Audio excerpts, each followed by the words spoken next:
Meu querido irmão, irmã, convido você a abrir comigo a palavra do Senhor no primeiro livro das Escrituras, livro de Gênesis, capítulo 24. Começamos hoje, primeira segunda-feira, não bebi não, tá, gente? Estou muito bem para o culto, fiquem tranquilos, o pastor está sóbrio. Primeiro domingo de janeiro, começamos hoje uma série de exposições sobre decisões que a gente deve tomar para termos uma vida de vitória. Que tema pentecostal, né, Verônica? Sentiu saudade, né, Verônica? Decisões para uma vida de vitória. E eu não tenho a menor dúvida de que se nós seguirmos alguns princípios revelados na palavra de Deus, nossa vida pode mudar por completo. Gênesis capítulo 24, peço que você acompanhe comigo a leitura do texto da palavra do Senhor. Abraão já era velho, de idade bem avançada, e o Senhor o havia abençoado em tudo. Abraão era um homem muito rico. Abraão disse ao mais antigo servo da sua casa, de nome Eliezer, que governava tudo o que possuía: põe a sua mão por baixo da minha coxa, para que eu faça com que você jure pelo Senhor, Deus do céu e da terra, que você não buscará uma esposa para o meu filho entre as mulheres dos cananeus, no meio das quais estou morando, mas que você irá à minha parentela, e ali buscará uma esposa para Isaque, meu filho. Então o servo de Abraão disse: talvez a mulher não queira vir comigo para esta terra. Nesse caso, devo levar o seu filho à terra de onde o Senhor veio? Abraão respondeu: cuidado, não faça o meu filho voltar para lá. O Senhor, Deus do céu, que me tirou da casa de meu pai e da terra dos meus parentes, e que me falou e jurou, dizendo: a sua descendência darei esta terra, ele enviará o seu anjo adiante de você, para que lá você encontre uma esposa para meu filho. Caso a mulher não queira vir, você ficará desobrigado do seu juramento. Entretanto, não leve o meu filho para lá. Com isso, o servo pôs a sua mão por baixo da coxa de Abraão, seu senhor, e jurou fazer segundo o resolvido. O servo pegou 10 dos camelos do seu senhor, e levando consigo uma parte dos bens dele, levantou-se e partiu para a Mesopotâmia, para a cidade onde Naor havia morado. Fora da cidade, fez os camelos se ajoelharem junto a um poço de água. O texto diz que era de tardinha, a hora em que as moças saem para tirar água. Então o servo de Abraão orou: ó Senhor, Deus de meu senhor Abraão, peço-te que me ajudes hoje e sejas bondoso para com o meu senhor Abraão. Eis que estou ao pé da fonte de água, e as filhas dos homens desta cidade saem para tirar água. Concede, pois, que a moça a quem eu disser: incline o cântaro para que eu beba, e ela me responder: beba, e darei ainda de beber aos seus camelos, seja ela que designaste para o teu servo Isaque, e nisso verei que foste bondoso para com o meu senhor. Antes que ele acabasse de orar, eis que surgiu Rebeca, filha de Betuel, filho de Milca, mulher de Naor, irmão de Abraão, trazendo um cântaro sobre o ombro. A moça era muito bonita, virgem, a quem nenhum homem havia possuído. Ela desceu até a fonte, encheu o seu cântaro e subiu. Então o servo correu ao encontro dela e disse: peço que me deixe beber um pouco da água do seu cântaro. Ela respondeu: beba, meu senhor. E prontamente, baixando o cântaro para a mão, deu-lhe de beber, e depois de lhe dar de beber, disse: vou tirar água também para os seus camelos, até que todos bebam. E apressando-se em despejar o cântaro no bebedouro, correu outra vez ao poço para tirar mais água. Ela tirou água para todos os camelos. O homem a observava em silêncio, atentamente, para saber se o Senhor teria levado a bom termo a sua jornada ou não. Esta é a palavra do Senhor. Peço que você mantenha aberto em Gênesis capítulo 14. Nós estamos diante de um texto narrativo, então é uma história muito dinâmica. Nós estamos aqui já no final da vida de Abraão, onde ele, preocupado com Isaque, seu filho, que ainda era um homem adulto, 40 anos, solteiro, ele pede a seu funcionário mais antigo, Eliezer, que realize um costume daquela época, algo cultural, estranho aos nossos dias. Eliezer deveria colocar sua mão debaixo da coxa de Abraão, e aquilo simboliza uma atitude de submissão, de obediência, de juramento, e se comprometer a buscar na terra de Abraão, dentre a parentela de Abraão, uma mulher para seu filho Isaque. Abraão não queria que seu filho Isaque se relacionasse com uma mulher ímpia. E aqui a gente aprende um princípio muito importante. Nós precisamos estar atentos aos relacionamentos dos nossos filhos. Nós precisamos nos preocupar com quem os nossos filhos vão se casar. Nós precisamos nos preocupar com a fé, com as convicções dos relacionamentos que os nossos filhos vão contrair. E Abraão já nos demonstra esse princípio. Mas não é sobre casamento, sobre namoro de filhos que eu quero falar. Eu não quero, na verdade, nem trazer uma exposição bíblica desse texto. Eu quero trazer uma mensagem textual sobre a importância de termos foco em nossa vida. A importância de termos foco para 2022. Ou talvez a gente pode chamar também de 5 princípios que a gente precisa adotar para que a gente tenha uma vida alicerçada, uma vida de sucesso, uma vida onde, se construída sobre esses pilares, trará bons resultados para nós. E o primeiro princípio que eu observo nesse texto aqui é que é fundamental que eu e você avaliemos qual é nossa situação hoje. É fundamental que eu e você olhemos para a nossa situação, para o ambiente onde nos encontramos, para a condição da nossa vida e façamos uma avaliação. Observe Gênesis capítulo 24, versículo 1, o texto nos diz: Abraão já era velho, de idade bem avançada, e o Senhor o havia abençoado em tudo. Abraão está velho, Abraão é próspero, aparentemente não falta nada para Abraão. Ele teve o filho da promessa, que Deus havia garantido em Gênesis capítulo 12.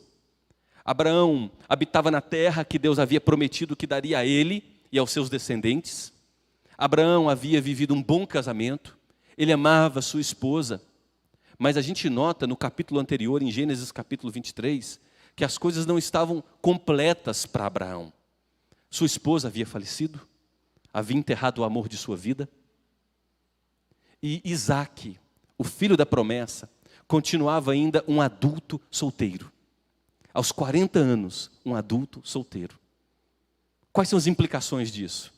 Deus promete a Abraão em Gênesis capítulo 12, reafirma essa promessa em Gênesis capítulo 15, mais uma vez reafirma essa promessa em Gênesis capítulo 18, mais uma vez reafirma essa promessa em Gênesis capítulo 22, de que trará descendência numerosa a Abraão.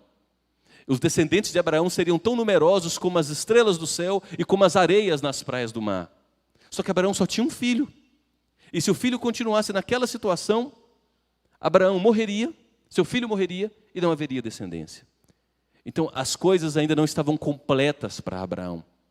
Seu filho ainda precisava de sua intervenção, de sua ajuda.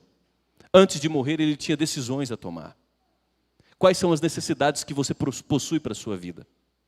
Quais são os sonhos que você precisa sonhar sob o temor de Deus?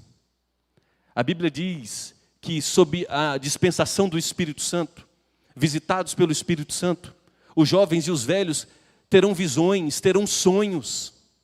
Provérbios capítulo 16, versículo 1 nos diz que o ser humano pode fazer planos, que cabe a nós sonhar e entregar os nossos sonhos nas mãos do Senhor.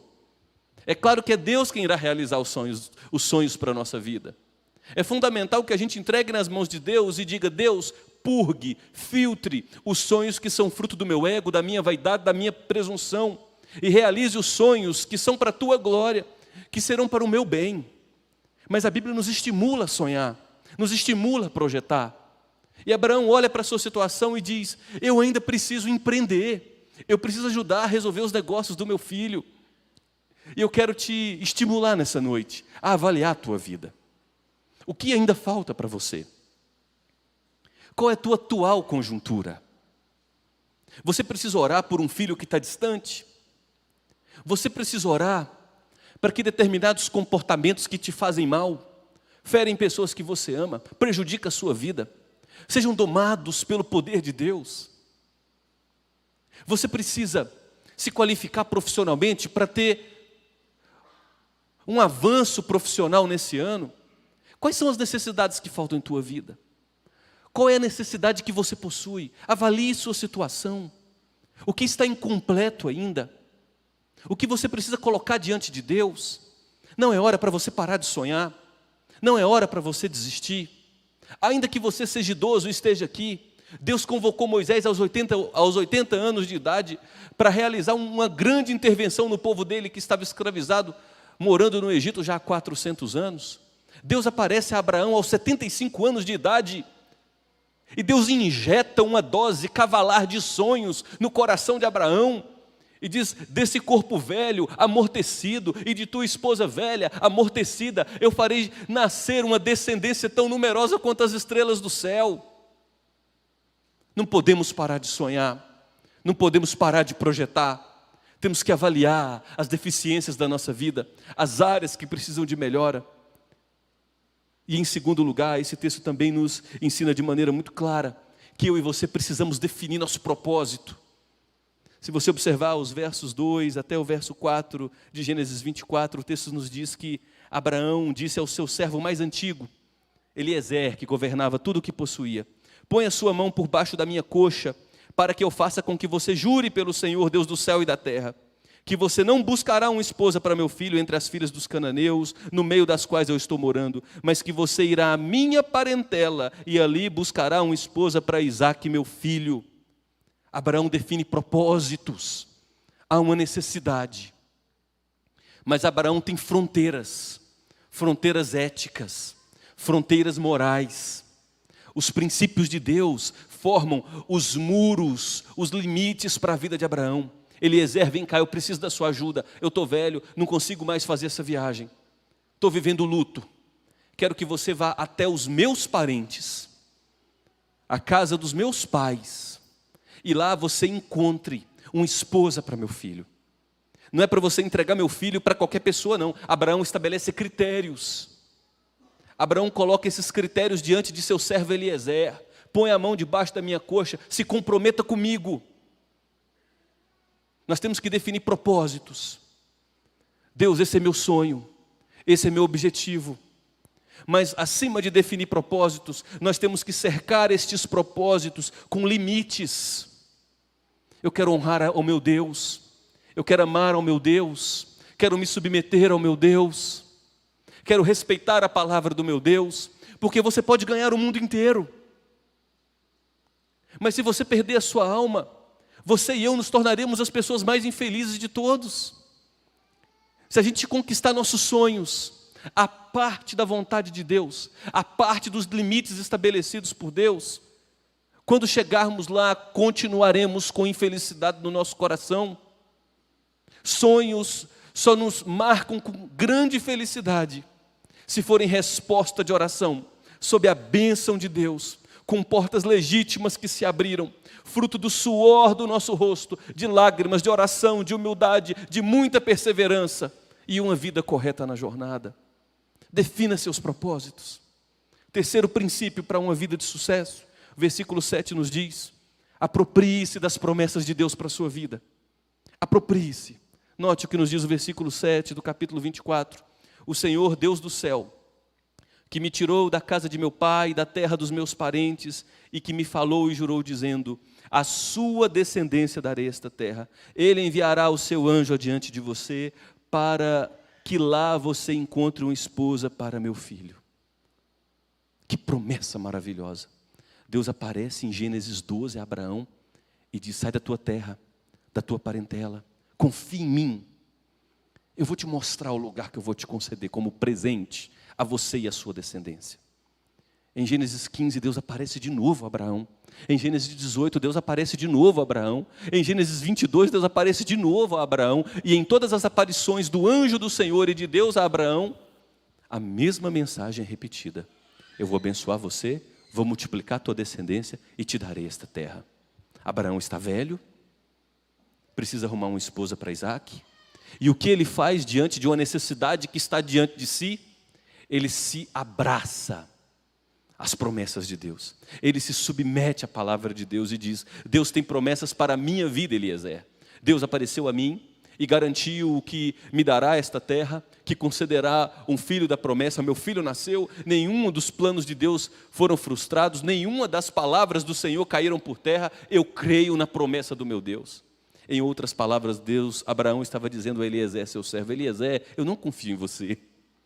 Eu não quero que você resolva o meu problema, Eliezer.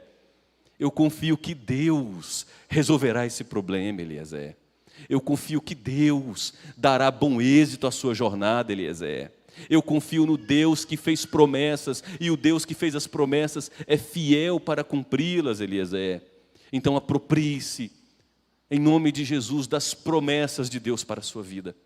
E eu quero rapidamente fazer uma viagem com você sobre as promessas de Deus para a sua vida. Isaías capítulo 64, versículo 4 diz que desde a antiguidade não se ouviu, nem com os ouvidos se percebeu, nem com os olhos se viu, um Deus além de ti, que trabalha para aquele que nele espera. Amém? Desde a antiguidade não se ouviu, nem com os ouvidos se percebeu, nem com os olhos se viu, um Deus além de ti, que trabalha para aquele que nele espera. Deus trabalha para seu povo. Deus tem promessas de cuidar de seu povo, abençoar seu povo, suprir seu povo, nutrir seu povo, proteger seu povo, proporcionar o que for necessário para a vida de seu povo, proteger seu povo dos perigos. As Escrituras estão repletas de promessas de Deus. Não dá para a gente caminhar nem por 1/10 delas, mas vejamos algumas que são fundamentais para a gente abraçar e se colocar debaixo.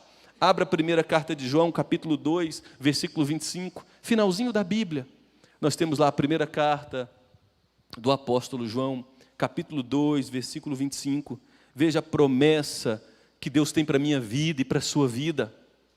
1 de João, capítulo 2, versículo 25.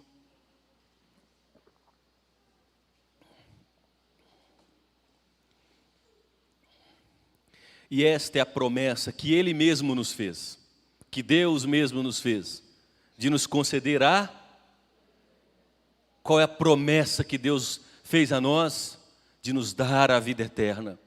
E Ele cumpriu isso quando no tempo certo, na plenitude dos tempos, na hora certa da história, no segundo certo da história, fez seu Filho nascer da Virgem, viver vida perfeita, subir à cruz, oferecer sacrifício perfeito, derramar sangue perfeito, nos substituir, ressuscitar ao terceiro dia, para nossa justificação, subir aos céus, assentar-se à direita de Deus. Cristo governa em glória e garantiu, depois que enviou o Espírito Santo sobre nós, que nos sustenta, que voltará para restaurar todas as coisas. A promessa de Deus é: eu lhes garanto, aqueles que confiam em mim, a vida eterna, a dádiva das dádivas. Mas não para por aí. Abra o Salmo 34, versículo 10, por favor. Volte agora para o Antigo Testamento, Salmo 34, versículo 10. Note outra promessa que Deus fez a mim e a você. Salmo 34, versículo 10. Os leõezinhos passam necessidade e sentem fome. Porém, os que buscam o Senhor, bem nenhum lhes... Aleluia! Promessa de suprir nossas necessidades. Leãozinho passa fome, mas aqueles que buscam ao Senhor, a promessa de Deus é: eu sustentarei, eu cuidarei, eu suprirei, eu protegerei. Terceira promessa de Deus, João capítulo 10, versículo 10. Estamos fazendo um voo bem superficial aqui por alguns textos das Escrituras. João capítulo 10, versículo 10.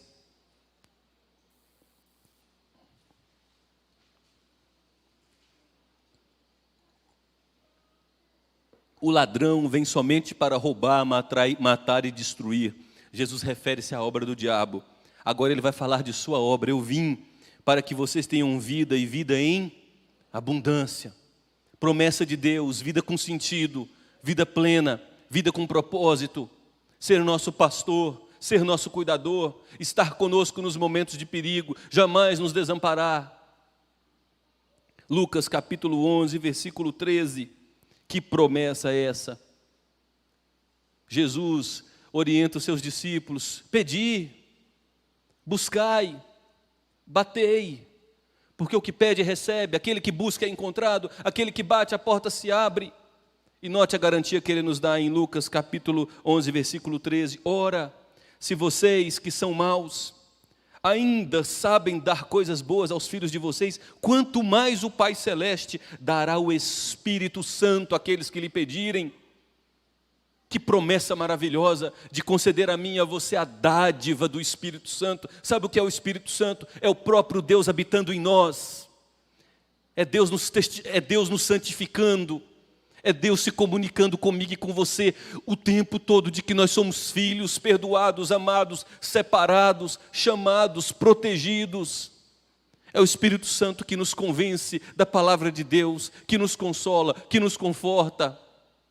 Que dádiva, que promessa. Quando Jesus Cristo ressuscita, Ele fica 40 dias ensinando os seus discípulos a respeito do reino de Deus, conforme nos diz Atos capítulo 1. E Ele diz aos seus discípulos: vão para Jerusalém, não saiam de Jerusalém, porque a promessa se cumprirá. 40 dias depois Jesus sobe aos céus. E os discípulos estão celebrando a festa do Pentecostes, dentro de um espaço chamado cenáculo.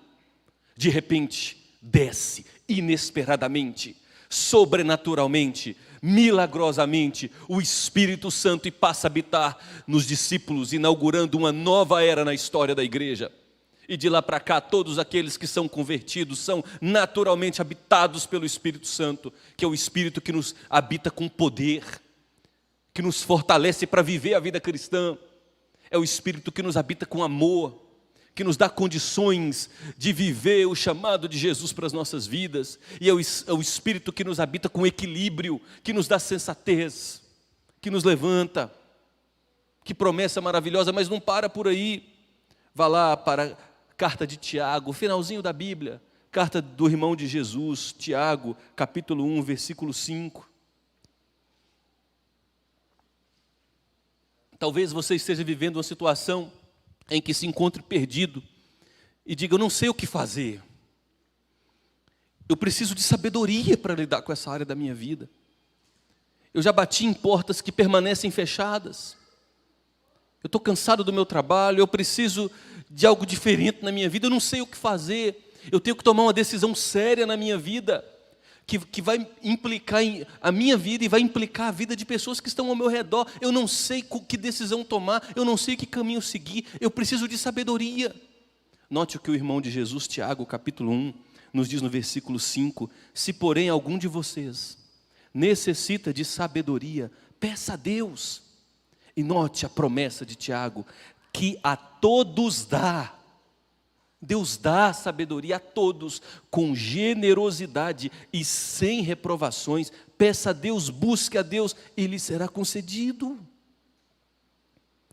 Sabedoria para o dia a dia, promessa de Deus, peça a Deus. Volte para o Antigo Testamento, Ezequiel, capítulo 36, versículo 26. Que promessa maravilhosa é essa? Ezequiel, capítulo 36, versículo 26. Note o que nos diz o profeta Ezequiel, Antigo Testamento. Eu lhes darei um coração novo, e porei dentro de vocês um espírito novo. Tirarei de vocês o coração de pedra, e darei a vocês um coração de carne. Quem aqui anda precisando de um coração novo? Quem aqui precisa ser transformado de dentro para fora? Quem aqui precisa adquirir percepções novas da vida?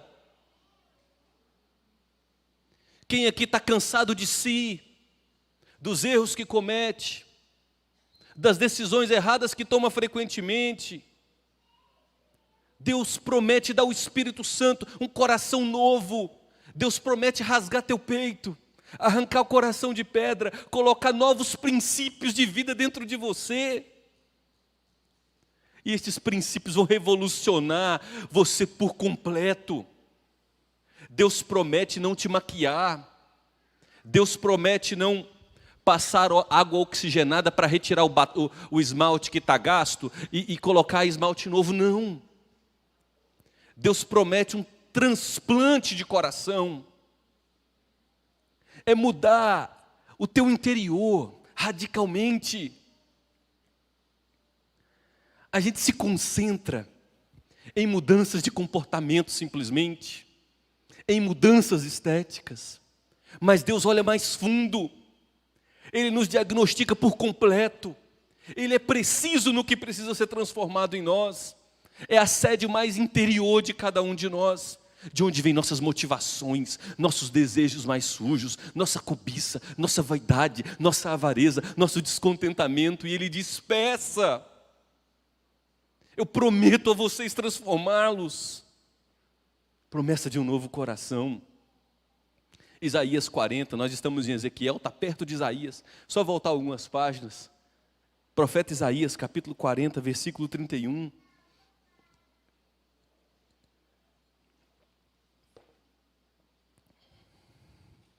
Você está cansado? Deus promete renovar as forças. Deus promete renovar suas forças. Isaías 40, verso 31.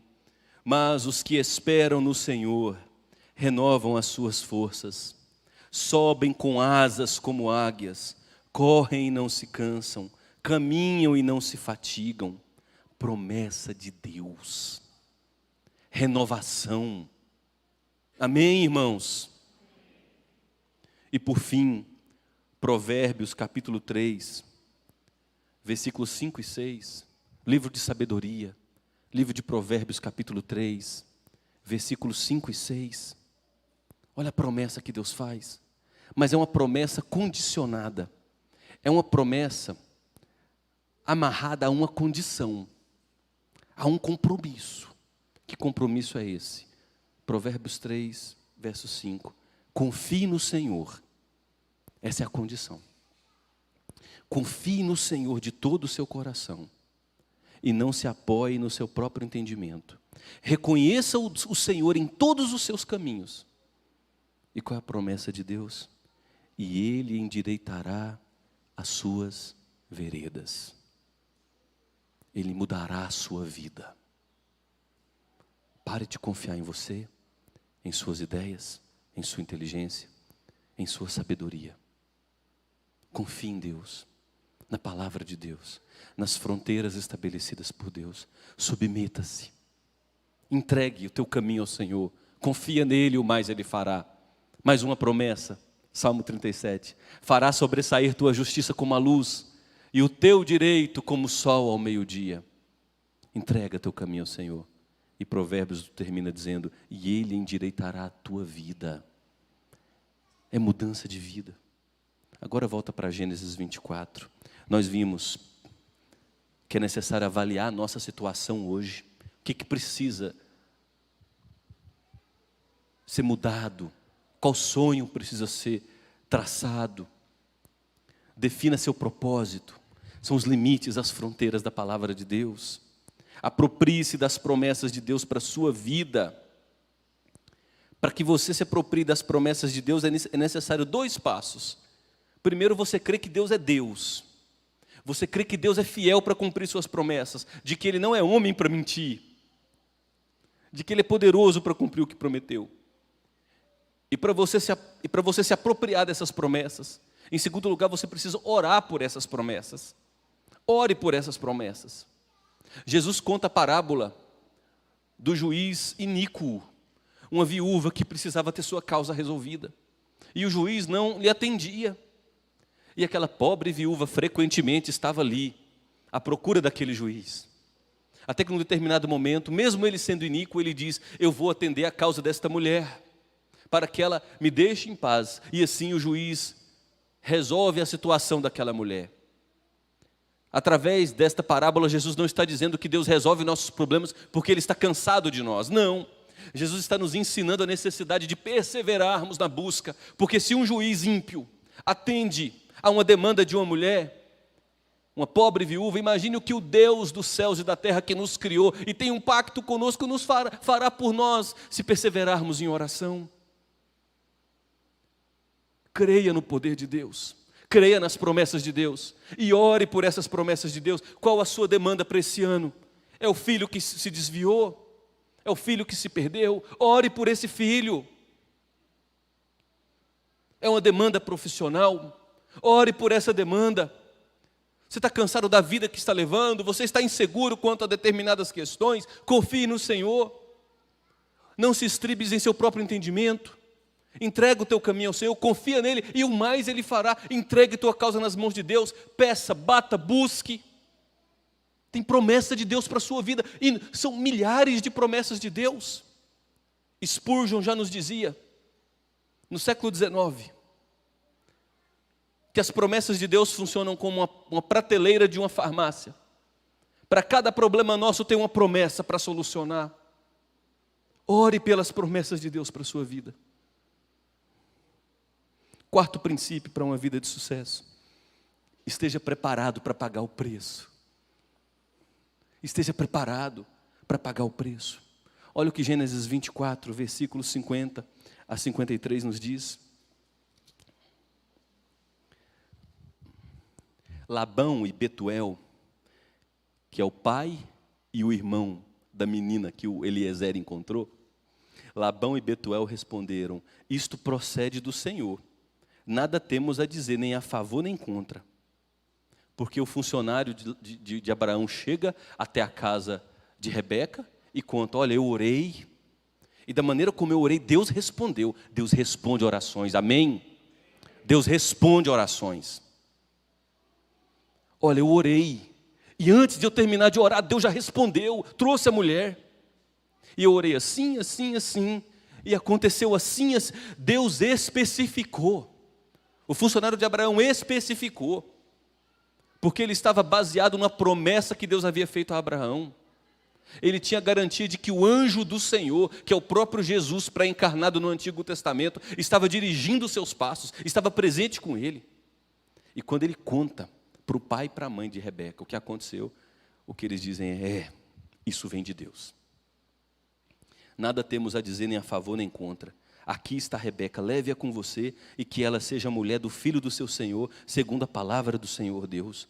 Quando o servo de Abraão ouviu tais palavras, prostrou-se em terra diante do Senhor, tirou joias de ouro e de prata e vestidos e os deu a Rebeca. E também deu ricos presentes ao irmão e à mãe de Rebeca. Abraão havia se tornado um homem próspero, um homem rico, e naquela época era necessário pagar o dote. Pagar para ter a menina. Porque o pai gastou para criar a menina, né? O pai gastou para preparar uma menina para o casamento. Meu amigo, casar sai caro. Arrumar uma mulher boa é caro. E Abraão pagou um preço para que Isaac tivesse uma boa esposa para si. Olha, a realização de nenhum sonho virá de graça. Se você deseja transformação para alguma área de sua vida, você precisa estar disposto a pagar o preço. Lamentavelmente, com a nossa vida espiritual, via de regra acontece do mesmo jeito. A gente faz promessas com Deus, compromissos com Deus, de santidade, de leitura bíblica, de oração, de comunhão.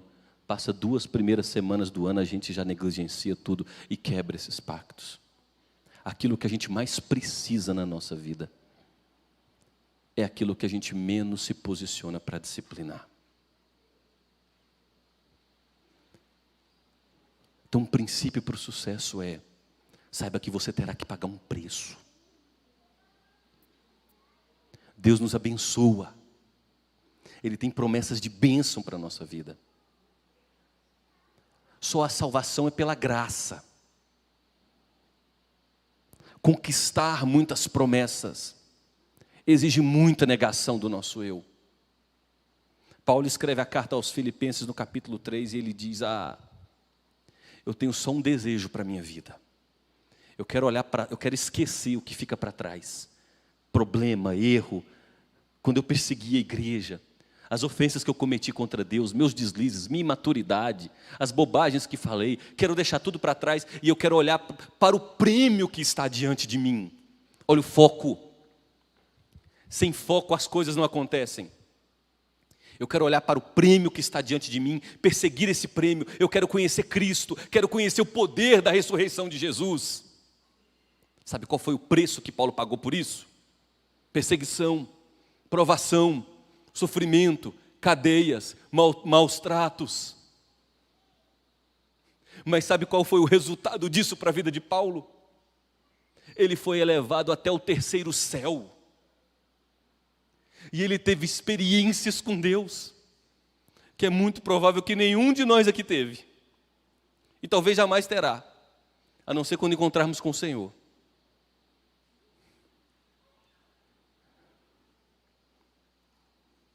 Como é que você experimentará intimidade com Deus? Sem disciplina para ler as Escrituras? Como é que você verá mudanças acontecendo dentro da sua casa se você não se ajoelhar diante de Deus diariamente, frequentemente, e depositar seu coração em lágrimas, em humildade, reconhecendo que você é carente? Tem que pagar o preço. Tem que se disciplinar. Está na hora de você olhar, avaliar a tua vida hoje e dizer: meu Deus, não dá para continuar desse jeito. Eu vou acabar comigo, estou acabando comigo, já sou eu. Para de olhar para o outro. Eu estou acabando comigo. Estou acabando com o meu casamento. Estou prejudicando meus filhos. Já eu contamino minha vida profissional. Não quero nem pensar na minha vida de fé, porque eu sinto vergonha de olhar para mim. Eu devia estar lá e eu estou bem cá. Defina propósitos. Agarre as promessas de Deus. Elas vão te animar, vão te estimular. São promessas. Deus promete te fortalecer. E diga: Deus, eu não tenho força, mas o teu Espírito que habita em mim é de poder. Então eu vou lá. Se é para ser disciplinado, Deus, o Senhor vai ter que me ajudar. E clame graça. E por fim, o último princípio: creia plenamente que o sucesso virá do Senhor. Avalie a sua situação hoje. Defina seu propósito. Aproprie-se das promessas de Deus para a sua vida. Esteja preparado para pagar o preço. E prepare-se e creia plenamente que o sucesso virá do Senhor. Note o versículo 56 do capítulo 24. Tem muita coisa para tratar nesse texto, mas eu peguei alguns princípios que são os mais gerais. Versículo 56 do capítulo 24. Ele, porém, lhes disse: não me detenham, pois o Senhor me tem levado a bom termo na jornada. Deixem que eu volte ao meu Senhor. Os pais de Rebeca disseram: fica aqui, dorme aqui, come aqui. E Eliezer disse: não, eu já dei dinheiro, já dei presente, já paguei. Me deixa voltar para minha casa. Me deixa voltar para o meu senhor Abraão. Deus já me abençoou. Deus cumpriu suas promessas para a minha vida. Ele tinha certeza que o anjo do Senhor havia ido com ele, havia preparado o caminho. E agora ele estava disposto a celebrar o cumprimento das bênçãos de Deus para a sua vida. Note Gênesis, passe 1 ou 2 páginas da sua Bíblia, Gênesis capítulo 26, versículo 28. Abraão já havia morrido, Isaac estava casado com Rebeca, e em Gênesis capítulo 26, versículo 28, Isaac está morando na região que pertencia a Abimeleque, um rei daquela região, e eles disseram a Isaac: vimos claramente, Gênesis 26, verso 28, vimos claramente que o Senhor está com você, então pensamos que seria bom se houvesse um juramento entre nós e você, queremos fazer uma aliança com você. Sabe como nós temos certeza de que nós estamos andando com Deus e de que nossa vida é uma vida de sucesso? Quando as pessoas olham para nós e dizem: eu vejo Deus em tua vida. Eu preciso me aproximar de você. Tem unção do Espírito em sua vida. Tem bênção de Deus em sua vida. E não há bênção de Deus sobre pessoas que não andam com Deus. Não há bênção de Deus sobre pessoas que se afastaram da caminhada com Deus. Isaías é claro em dizer que os nossos pecados fazem separação entre Deus e nós.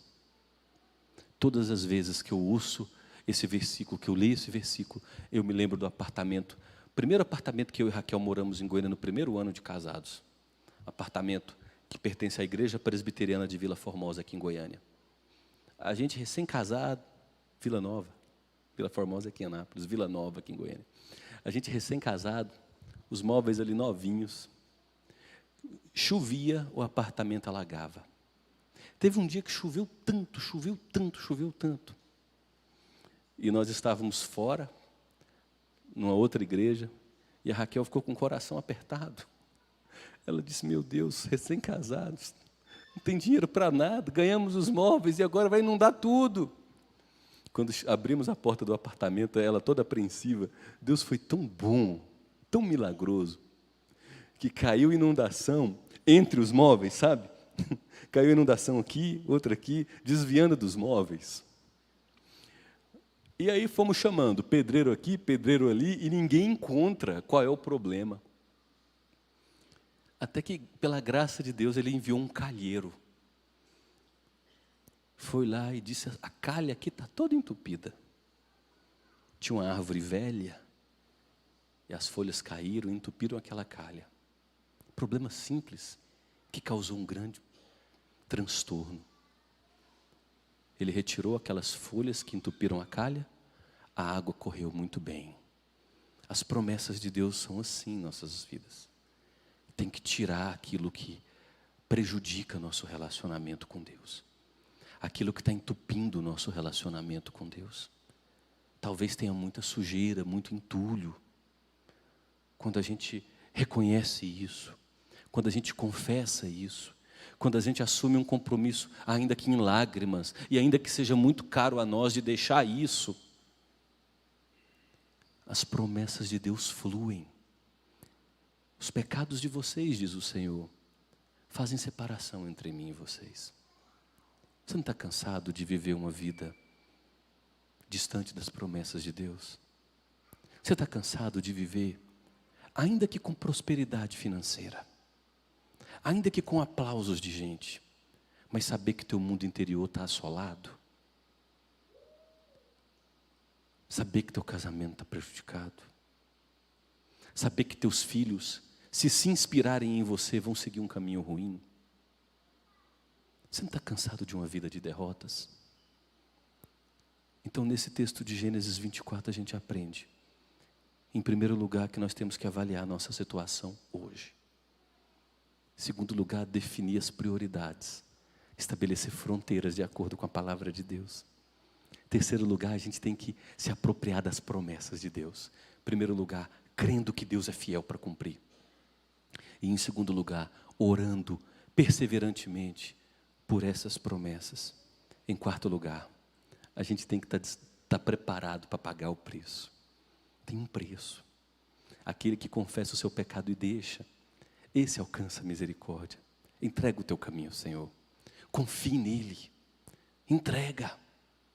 Para de segurar. Entrega. E Ele fará sobressair tua justiça como a luz, e o teu direito como o sol ao meio-dia. E em último lugar, creia plenamente que o sucesso virá do Senhor. Creia plenamente que o sucesso virá do Senhor.